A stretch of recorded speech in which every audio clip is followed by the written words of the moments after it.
What's up guys, Sal here. So just when people were saying smartphones are getting boring, Xiaomi enters the chat with the Mi Mix Alpha, which basically an all-display smartphone. Xiaomi is the one who kinda kickstarted the bezel-less trend with the original Mi Mix, and now 3 years later, when everyone was expecting the successor to the Mi Mix 3 with some minor improvements, Xiaomi took a whole new different direction and introduced a new concept which has a wrapped around display with a screen to body ratio of 180.6%. Yeah, let that sink in for a second. Honestly, for the past few days, Xiaomi was teasing this smartphone and I thought it was their foldable smartphone, but it isn't. It's a regular glass similar to the one we find on devices like the Galaxy Note 10, iPhone 11 Pro, Huawei Mate 30 Pro, etc., which uses flexible OLED to bend the display at the sides. Xiaomi is calling this a 4D surrounding curved display. Like I've said, it has a 181% screen to body ratio,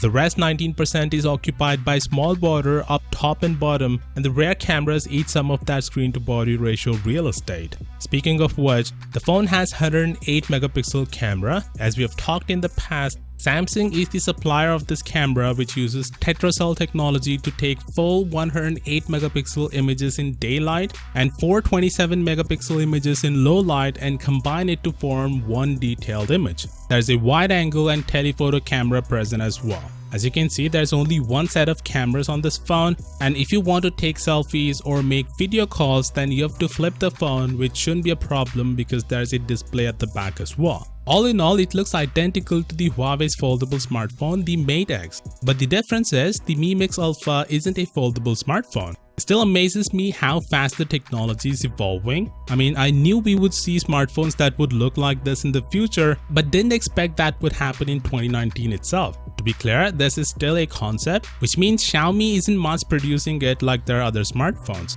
They're not even planning to sell this internationally. It will be limited to China and is priced at almost $3,000. It's the only trend that I don't like about the current smartphones. Technology is getting better and improving at a rapid rate, but it comes with a price. But to be fair to Xiaomi, it's a concept phone. They have no plan of selling it. It's about bragging rights, I guess. But if you're crazy enough to spend $3,000 for this phone, then Xiaomi is ready to ship one for you in December, provided you live in China. And the last time I checked, you don't. So you have to pay way more than $3,000 and import it from China. Anyway, the biggest question you might have right now: Why?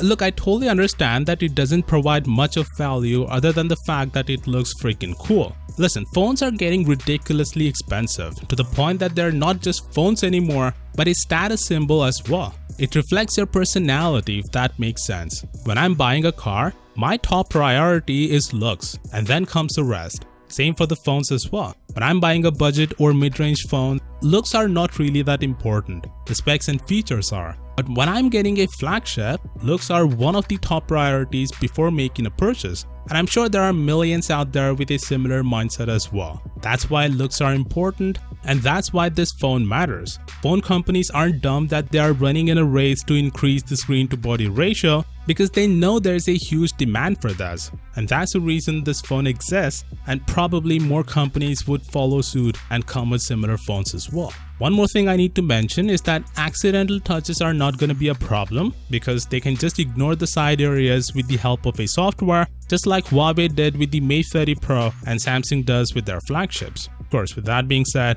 what do you think about this phone? Do let me know down in the comments, and as always, I'll see you all tomorrow. Peace out.